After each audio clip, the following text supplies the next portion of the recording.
Baru-baru ni Malaysia digemparkan dengan pembunuhan seorang pelajar universiti di Cyberjaya.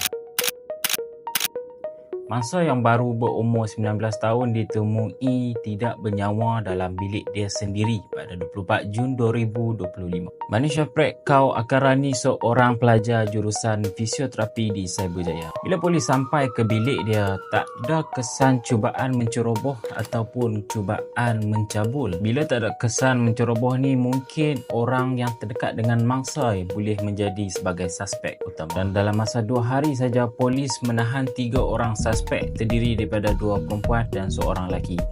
Ketiga-tiga ini dalam lingkungan 19 tahun hingga 20 tahun. So ketiga-tiga suspek ni gunakan kad ATM Manisha untuk keluarkan dek. That's why polis boleh detect dia orang.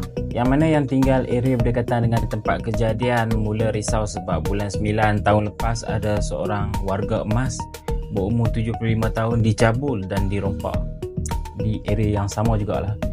Kes ni baru lagi viral, tapi pihak media tak berapa nak tekankan sangat sampailah dah jumpa suspek dah. Sama-sama kita mengharapkan keadilan buat Manisha sekeluarga.